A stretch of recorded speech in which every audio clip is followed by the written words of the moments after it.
이제는 질의응답 시간을 갖도록 하겠습니다. 지금 14분, 13분 정도 되는데요.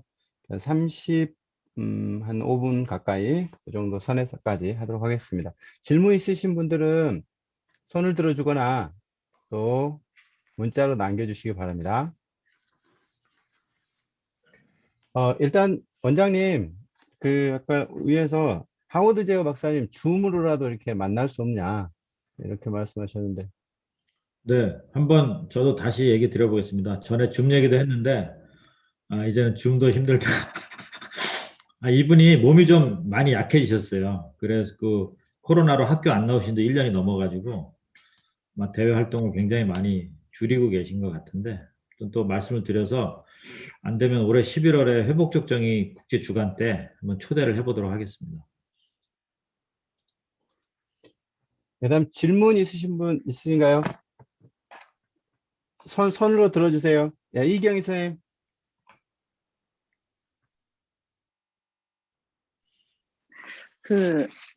최근에 사실 저희 중2 딸이 좀 일이 있었어요. 뭐, 피해자 입장이었는데, 저희가 이제 남편과 그 가정을 아는 집이어서 이렇게 불러서 회복적 정의 프로세스로 저희는 이제 피해를 직면하게 하고, 우선 이제 그 부모를 만나서 얘기하고 그 아이가 와서 이야기해서, 결론은 뭐 아름답게 끝이 났는데, 그 과정에서 제가 이제 이 교육으로 했던 것들을 실제로 이제 그걸 직면하면서 되게 좀 느낌이 다르더라고요. 그러니까 남의 일을 해결해 주는 거랑 내 자식의 일을.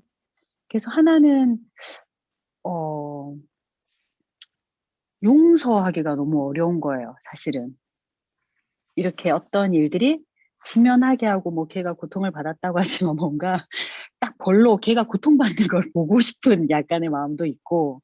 그래서 참 그 과정이 분명 너무 우리가 조정자일 때는 참 이상적이다 싶었는데, 어떤 피해자 입장이 돼 보니까 그게 용서라는 게 참 어려워서 그 마음이 이렇게 생각보다 홀가분하지 않은 지점이 있다는 거 하나랑, 실은 제가 배울 때는 그 피해자 이렇게 가족이 여러 명이 와서 이제 책임을 함께 공동체를 과업을 뭐 수행할 사람들이 많은 게 더 좋다는 걸 그랬는데, 실제로 아이는 어떻게 보면 상대방 아이는 유연하게 그걸 인정을 한다 그랬다면, 오히려 부모가 좀 뭐라 그럴까? 그거에 대해서 더 방어적이라는 느낌이 있었거든요. 그래서 꼭 이 장에 대한 질문은 아닌데, 저는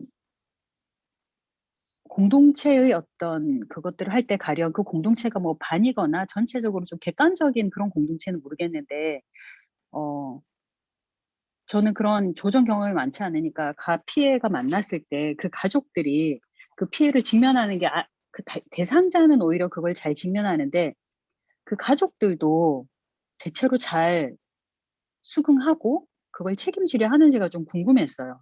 생각보다 핵심 포인트를 못 잡더라고요. 오히려 그 부모는 자기 자식에 대한 확신이 있으니까. 오히려 가해자는 더 잘 수긍하더라고요. 근데 저는 약간 제가 당사자로 겪어보면서 좀 여러 이렇게 마음이 막 들더라고요. 네, 뭐 답변을 드리기는 뭐 사실 어려운 부분인데, 제가 이런 표현을 가끔씩 해요. 원래 회복적 대화 모임이 끝나면 모든 것이 아름다운 세상으로 이렇게 바뀌기를 바라고 그렇게 하기를 기대하고 가는데, 끝나고 났는데 이 찝찝함, 뭔가 이게 단가? 뭐 이런 걸 느낄 때가 굉장히 많잖아요. 이제 그게 뭘까라고 생각을 해봤는데, 회복적 대화 모임 같은 그 프로그램은 결과적으로 방향을 바꾸는 그 터닝 포인트의 역할일 수는 있지만, 그 방향이 바뀌었다라는 것은 다시 앞으로 걸어야 될 굉장히 큰 숙제를 놓고 서버린 거랑 똑같은 거거든요. 그래서 저도 화해라 용서라는 말이 되게 고차원적이고 완결적 구도로 생각을 했는데, 사실은 새로운 시작점에 서버린 것이 된 것 같아요. 그래서 되게 막막하거나 이게 뭐지 이렇게 느낄 수 있을 것 같은데, 근데 굉장히 큰 일은 뭐냐면 제가 그 평화화의 새로운 패러다임의 책을 번역 출판하면서 가장 큰 배움이라고 제가 표현했던 게 뭐냐면, 그 새로운 출발점 앞에 섰는데 그 쓴 사람들이 같은 방향을 지향하고 섰다라는 건 굉장히 큰 차이다. 그전에 다른 방향을 향하고 가던 사람이 새로운 출발점 앞에 같은 방향을 놓고 서 있다라는 것이 굉장히 큰 변화라고 봐야 되는데, 그게 그렇게 우리가 말하는 완전한 완결 구도가 아니라는 거죠. 그래서 거기서 주는 조금 뭐 상실감이랄까 좀 기대하지 못했던 부분이 있는데, 그 말은 그 다른 말로 하면 그거잖아요. 그 길이 잘 갈 수도 있고 못 갈 수도 있는 거잖아요. 특히 제가 언제 그런 경험을 많이 하냐면, 되게 잘하고 헤어졌는데 그 다음날 전화가 와서 아, 어제 자기가 생각을 해봤는데 아닌 것 같다, 이런 말을 한 측에서 할 때, 그럼 어제 그렇게 나눴던 이야기는 다 뭐지? 이런 생각이 들 때가 있거든요. 근데 그거는 인정을 하고 가야 될 것 같아요. 여기서 우리가 완결 구도를 이룰 수가 없겠다라는 것은 분명히. 그래서 제가 대화 모임의 가장 최선의 성공은 이 최악의 그 결과를 피하는 것일 수도 있다라고 봐요.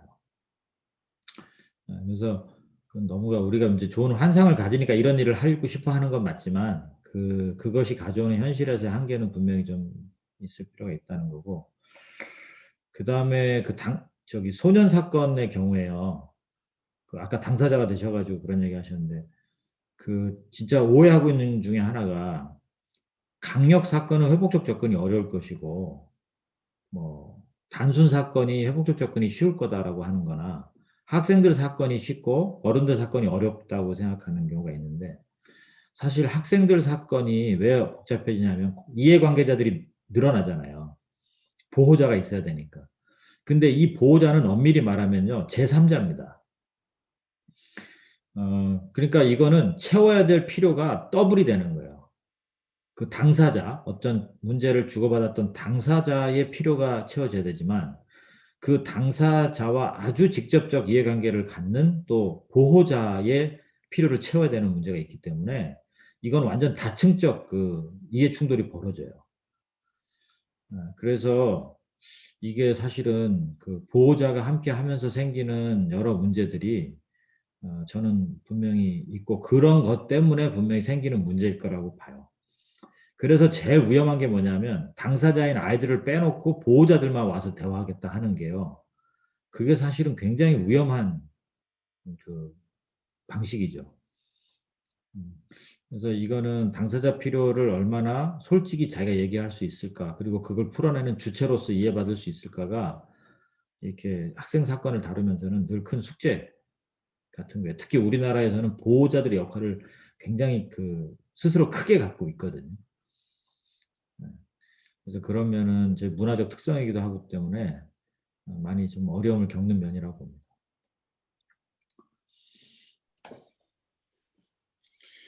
예, 그 문자로 질문 주신 분이 계신데요. 김선영 선생님께서 양심의 가책을 느끼는 사람이면 직면을 고통스럽게 받아들이는데, 양심의 가책을 느끼지 못하는 사람, 타인 고통을 공감하지 못하는 사람에게 회복적 접근이 통할까요? 라고 이렇게 물어봤습니다.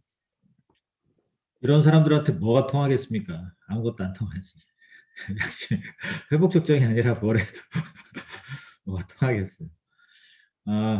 뭐 사실 이거는 뭐 사실 어려운 문제인데, 그 회복적 정의를 접한 사람들 중에 이런 얘기 하잖아요. 이거는 되게 이상적이다. 이 전제는 뭐냐면 모든 사람이 자발적 책임을 질 수 있다라는 전제에서 출발한다는 거거든요. 근데 그 자발적이든 강제적이든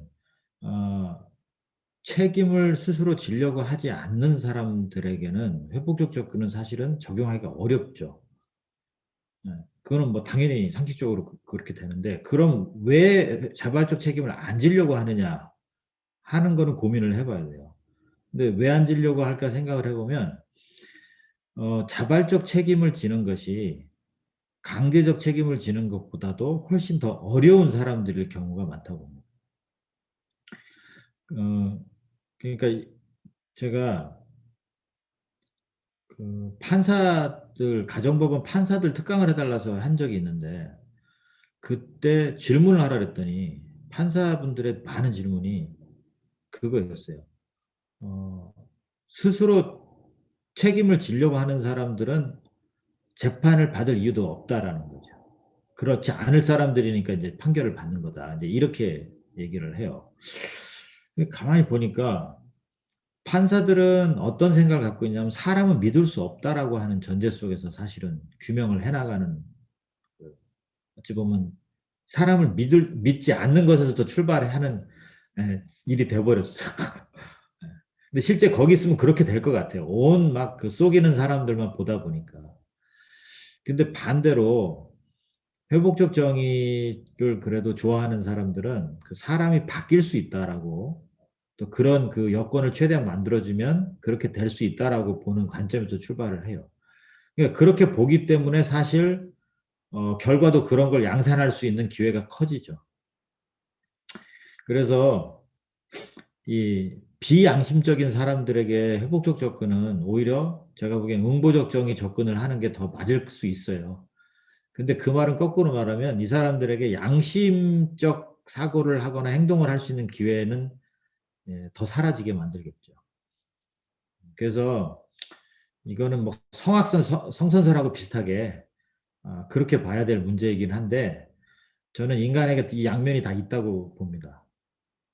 그래서 뭐 이러면 되고 저러면 안 된다 이렇게 보기는 좀 어려울 것 같고, 그냥 이 질문에 그냥 첫 아주 쉬운 답변은, 만약 그 사람이 100% 그런 사람이라면 회복적 접근은 소용이 없겠죠. 자발적 책임을 지려는 의도 자체가 없을 테니까. 다만 그 책임은 둘째치고 자기 때문에 생긴 피해를 그냥 객관적으로 이해할 수 있으면 좋겠다까지는 저는 가능하지 않을까라고 봐요. 그러니까 내가 그걸 인정한다 안 한다를 떠나서 그런 인정의 여부를 떠나서도 누군가에게 당신 때문에 어려워진 것은 바뀌지 않는다라는 거죠. 그래서 그것까지는 그래도 해볼 만한 가치가 있지 않을까, 뭐 이런 생각은.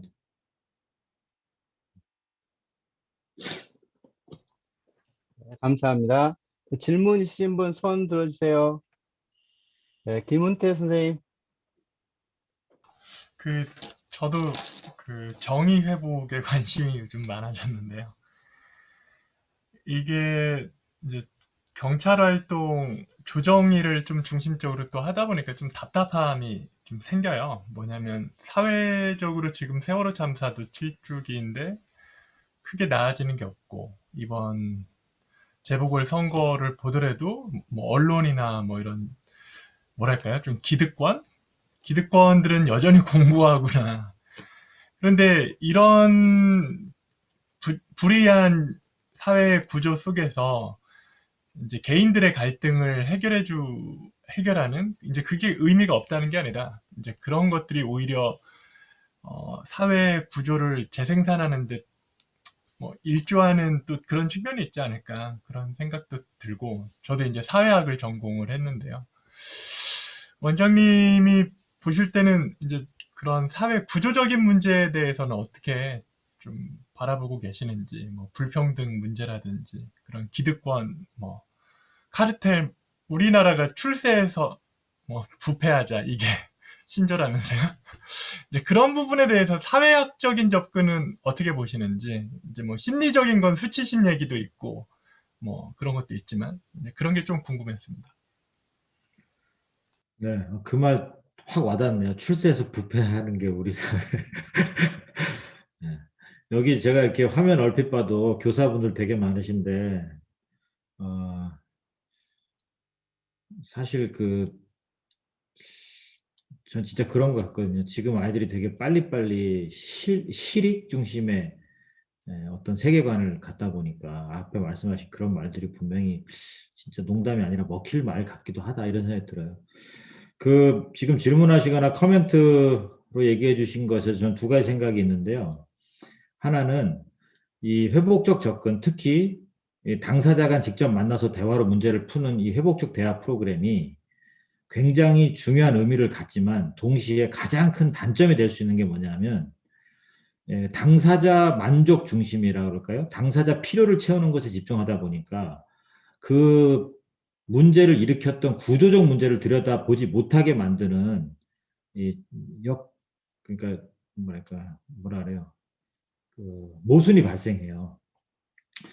그러니까 아주 쉽게 말하면 경제적 불평등 때문에 어떤 그 잘못이 계속 발생하고 있는데 당사자 간의 뭐 손해배상을 통해서 그 문제를 풀어간다 그래서 그런 구조적 문제가 바뀌지 않더라 하는 것이나 아니면 뭐 외국 같으면 그런 인종 범죄 같은 것들 있잖아요. 혐오 범죄들. 이런 것들이 계속 일어나고 있는데 당사자들 간의 좋은 대화로 용서하고 화해하는 것으로 끝이 났다.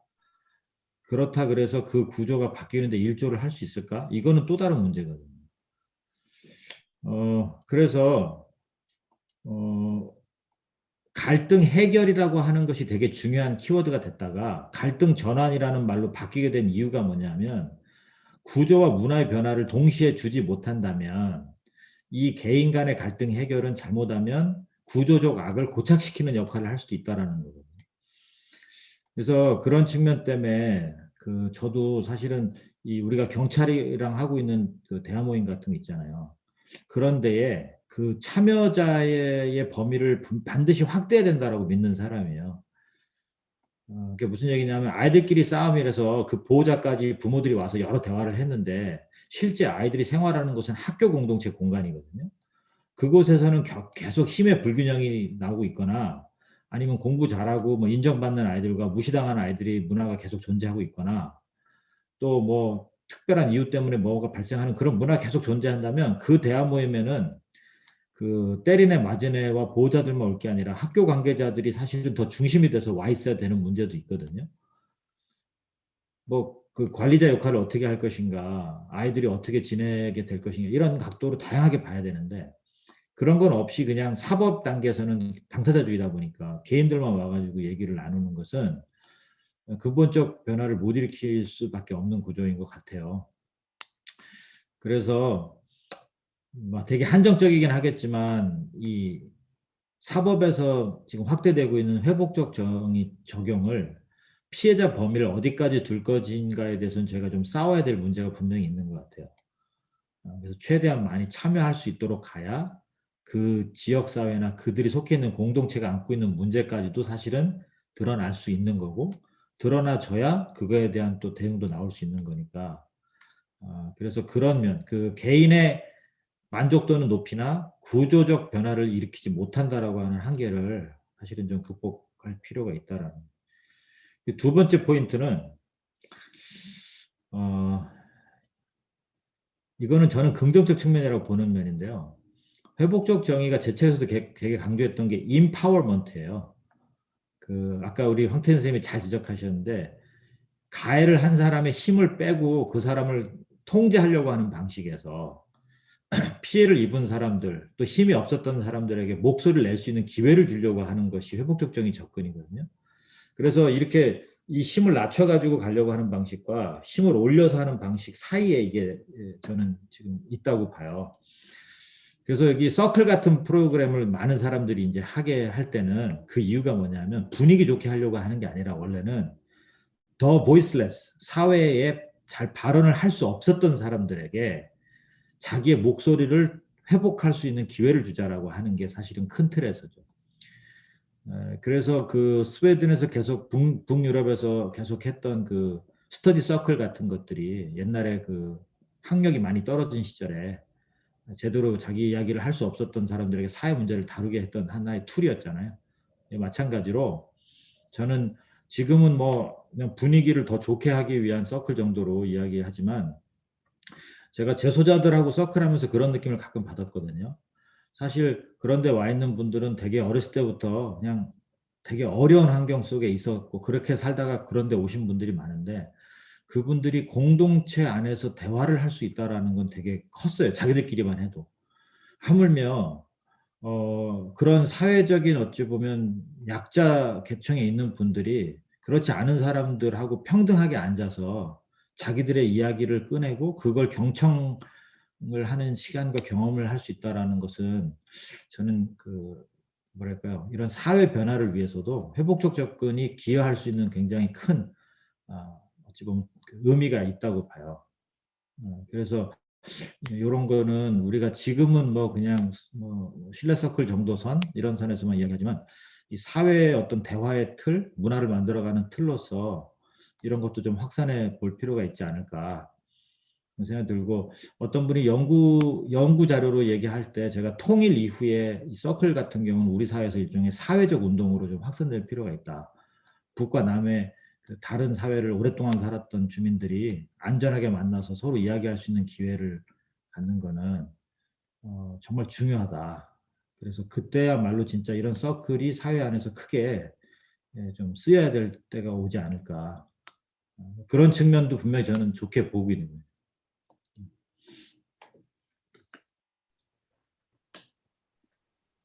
네, 선생님. 다시 모이셨군요. 시간이 짧으셨죠? 하지만 좋으셨죠? 예, 그래서 나중에는 분위기 봐서요. 원장님 강의를 대폭 줄이고요. 소그룹을 대폭 늘릴까도 생각하고 있습니다. 네, 몇 가지 광고하고 마무리하겠습니다. 오늘도 선생님들 바쁘신데 기억하시고 참여해 주셔서 감사드리고요.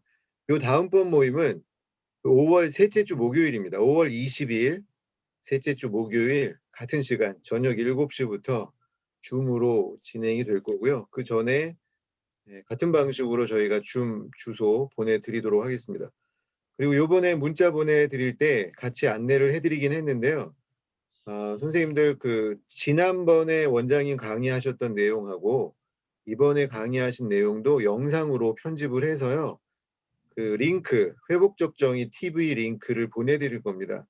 이거는 이 알자에 신청하신 분들만 이 링크에 접속이 가능한 상황이거든요. 그래서 선생님들 좀 다시 기억하고 싶은 내용들 회복적 정의 TV 들어가셔서 보실 수 있고요. 그 다음에 경남에서도 원장님 책 모임을 다음 주부터 시작합니다. 거기는 이름을 되게 멋있게 지었어요. 회복적 정의 경남을 치유하다. 예, 그래서 벌써 거기도 등록 신청하신 분이 100명이 넘었다고 들었습니다. 예, 뜨거운 회복적 정의 독서 모임이 전국적으로 진행되고 있는데요. 네, 거기도 잘 이제 시작하게 될 것 같습니다. 그 다음에 협회 관련돼서 몇 가지 그 광고 드리자면 저희가 이제 세월호도 내일이면 7주기를 맞게 되고요. 저희가 오랫동안 이 해결되지 않는 5.18 문제가 또 다가오고 있습니다.